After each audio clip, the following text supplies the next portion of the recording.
settingan, dan saling menguntungkan, ujung-ujungnya kena malapetaka. Yang rugi siapa? Anak lo juga kan? Ya bisa sudahlah, lupakan masa lalu. Maju terus, jangan mau diatur atau diinjak sama.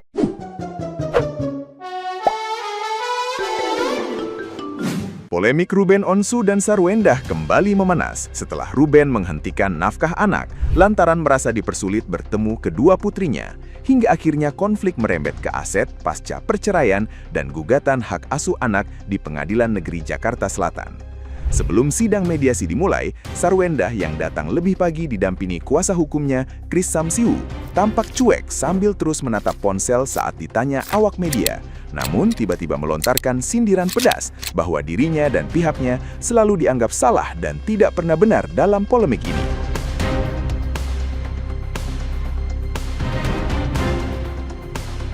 Menanggapi sentilan Sarwendah, Chris selaku kuasa hukum menegaskan pihaknya memilih menyimpan rapat semua bukti yang akan disampaikan di persidangan agar penjelasannya utuh dan tidak terpotong-potong setelah mediasi selesai, yang lantas disahuti Sarwendah agar keterangan tidak perlu disampaikan bolak-balik.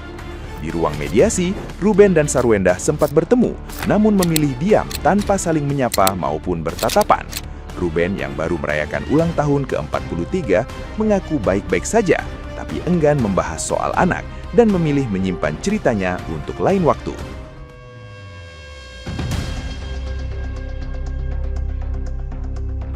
Nah, di mana nih menurut netizen yang terhormat? Silahkan berkomentar ya. Netizen Indonesia harus tahu ya, gagal maning son. Sidang mediasi kedua antara Ruben Onsu dan juga SW gagal maning. Aduh. Nah, kita tunggu aja ke sidang pokok perkara. Pokoknya Dewan Pembela Ruben akan terus mengawal dan juga mendukung Ruben maju terus pantang mundur. Semoga hak asuh anaknya jatuh kepada Ruben Onsu. Ada yang beda dalam sidang mediasi hari ini antara Ruben Onsu dan Sarwendah. Kita ketahui kok tiba-tiba ada pendamping bapak-bapak berpeci dan berjenggot yang mendampingi atau jalan bersama ketika memasuki ruang mediasi. Nah, di sini saya berharap Mbak SW tidak salah langkah.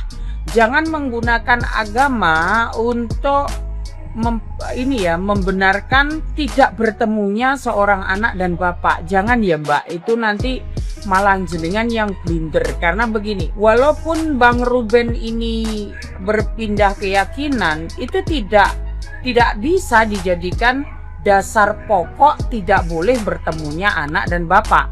Nah kan begitu ya. Ini kok saya agak matek begitu. Loh, kok ada tokoh agama di kayak tokoh agama begitu ya. Jadi saya mengira-kira itu seperti ini. Boleh bertemu tetapi jangan anaknya untuk diikutkan keyakinan ini dan itu. Ini terlalu picik namanya. Sampean beragama itu dibebaskan. Mau beragama pakai mana agama boleh. Dan begitu ya. Itu urusan sampean dengan Tuhan begitu loh. Kalau ada rasa kekhawatiran Mbak SW dijadikan alasan karena Ruben Onsu ini berpindah haluan atau berpindah keyakinan, itu saya kira tidak bisa menjadi dasar pokok pembenaran sampean tidak mempertemukan anak Mbak. Itu nanti malah merugikan sampean loh Mbak. Iya, perkara agama, perkara keyakinan itu hak masing-masing. Saya kira anak-anak belum waktunya mereka ini menunjukkan agamaku apa, itu enggak. Kebanyakan Indonesia itu yo agamanya agama warisan Mbak. Kok bisa warisan? Yo iyalah. Kalau dia terlahir dari keluarga Islam, pasti anak-anaknya itu akan menjadi Islam. Terkecuali nanti dia dewasa atau bagaimana, terus kemudian ketemu sama mungkin ketemu sama cowok atau cewek yang beragama lain dan mengharuskan untuk ini dan itu. Nah, itu beda lagi. Tetapi kebanyakan orang-orang atau anak-anak yang berada di lingkup ya. Jadi agama itu kebiasaannya ngelingkup dia sehari-hari. Begitu, Mbak. Jadi saya kira seandainya aku kok berandai-andainya di situ ya. Nanti kalau ada alasan muncul baru di mana dia tidak membolehkan atau melarang ini karena takut si anak-anak ini dipengaruhi untuk menyeberang, kan ya gitu. Saya kira ini terlalu agak aneh gitu ya. Mungkin saja ini pendapat pribadiku loh yo. Yuk mari, salam cinta damai dari Kediri. Perasaan? Memang kamu punya perasaan, Sawera. Nunjuk-nunjuk si Minola. Kamu nggak tahu perasaan saya sebagai wanita? Apa? Wanita pemorot? Wanita morot? Hilang kontrol ya? Kalau kita dalam kebenaran, kita cool. Panik ya? Paniknya karena nggak bisa bayar pengacara ya? Dipikir hari ini selesai, semuanya kelar. Memang setiap kali keluar pengecarong itu yang 2 kunyuk itu nggak dibayar. Masing-masing itu fee-nya setiap keluar 3-5 juta satu orang. Kalau medium pengacara ya, kalau yang belangsak paling lebih rendah. Setiap kali dia keluar interview itu duit semua itu. Apalagi ada ambil berkas ini itu muncul pengadilan. Bokeh cuy. Makanya Saweran ini paniknya bukan soal apa-apa. Pusing gimana caranya tuh bayar pengecarong ini bisa habis ratusan juta. Sedangkan si Onsen gak transfer lagi ya. Dia juga jualan gak laku lagi. Dasternya gak laku. Brand udah mundur. Terus mana si papi cerak udin petot itu? Katanya, gimana pun aku akan tetap mendampingi Mami Mio. Mana? Bayarin dong pengecarong itu. Saweran dong. Dia pun kemana-mana gak bakal bisa tampil lagi. Nonton film juga hancur. Mana adik-adiknya itu yang mantannya? Suruh dia ngesot jadi coach untuk bayarin sesaweran. Nggak mana mau, mereka kabur karena mereka jimumpung. Ketika nggak ada untung lagi, mereka cuci tangan. Begitulah SPG 30S yang merantau dan nyancing. Kalau nggak ada untung, kabur. Begitu kan? Kalau ada untung, mepetin. Ya, prospek-prospek. Prospeknya habis, minggat. Jadi bagus sekali kalian sudah menggali lubangnya sendiri ya. Terus kalau lo memang ngatain bahwa si Onsen itu penyakitan 3 huruf, kenapa nggak dari dulu aja? Waktu dari dulu sebelumnya dalam persidangan itu, ya, untuk hak asuh anak. Kenapa baru muncul sekarang? Antara fitnah atau lo memang jahat. Lo hanya pegang kartu. Ketika kartu ini perlu dikeluarkan atau fitnah. Aku lebih suka seperti ini. Karena dia rencananya mau di atas angin ya. Tapi kemarin kenapa Pak Tulanton Onsen kau nggak kirim aja anak-anak biar adem? Jadi kan lo menggali lubangnya sendiri karena lo butuh uang kan. Sekarang dia panik ya. Karena dia tahu harus bayar banyak. Suruh orang tua kamu itu yang di gang itu ya jual atau gade rumah untuk bayar pengecerong. Itu aja. Gak tahu mau cari duit paling minjem nanti ke teman-teman artis. Coba si papi Cerat Udin Petot mau nggak? Bayarin, bukan pinjam, bayarin. Udah nebeng-nebeng, udah menikmati ya hasil dari live. Sekarang gantian dong, nggak kabur kan? Makanya siapapun yang akan deketin nih Saweran bakal kena banyak sial. Rica-rica, podcaster, embargo, mereka tuh semua kena sial semuanya. Selamat menikmati, kita akan menonton ya. Semoga nanti akan masuk ke ranah pidana. Dengan cara ini dia hanya mempermalukan anak-anaknya. Anak-anaknya bakal dibully setiap hari karena perilakunya. Teriak-teriak, nunjuk-nunjuk orang. Kelihatan garongnya, kelihatan sifat aslinya. Hilang kontrol karena mau menutupi sesuatu. Orang kalau punya kebenaran santai diam, tapi karena lo nggak punya kebenaran sudah bokeh dan lo nggak bingung lagi untuk nutupi fitnah-fitnah itu, lo sudah menggali lubang sendiri, lo marah sama diri lo sendiri, lo nunjuk-nunjuk si Minola. Itu menjadi pertimbangan bagi hakim betapa tidak layak jadi seorang ibu. Dan saya percaya bahwa anak itu akan dicabut hak asuh dan akan dibesarkan hanya sama si Onsen yang lo ngatain Chong itu.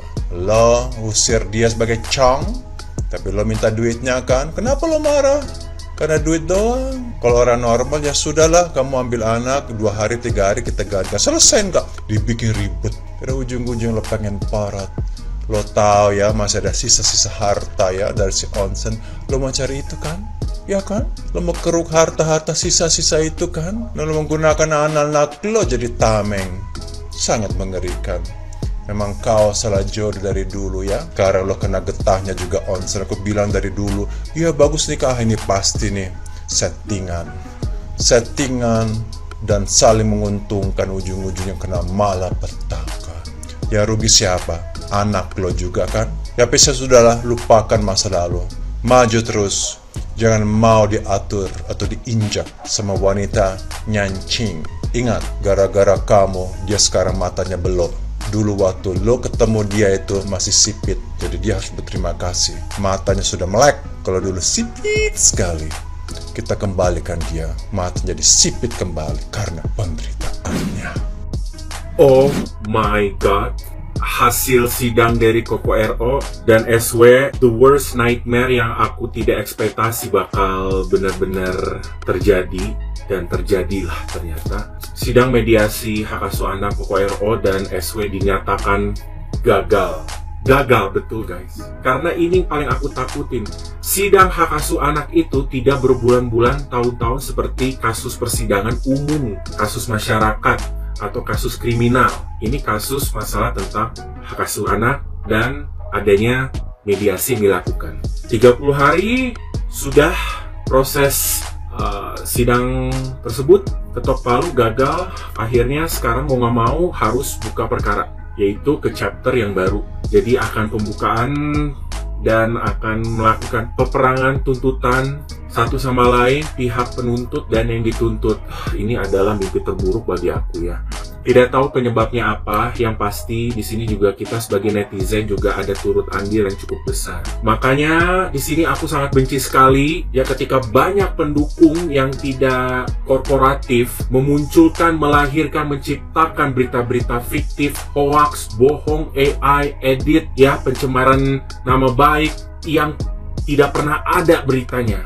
Kalian namanya membuat plot twist, cerita bohong, ya, penghasutan yang tidak bertanggung jawab, peperangan yang tidak baik, tidak logik, sehingga ini juga mungkin berpengaruh. Dari hukum mediator juga tidak menutup kemungkinan dia mencari semua data-data pelengkap melalui sosial media. Tolonglah sebagai pendukung Koko RO dan SW, kalian tolong bertanggung jawab serealistis mungkin dalam pro dan kontranya. Akibatnya apa? Sekarang begini kan yang terjadi. Dan akhirnya sekarang mau nggak mau, sekarang bukan hak asuh anak, pengauditan keuangan itu sudah dipastikan akan dibuka.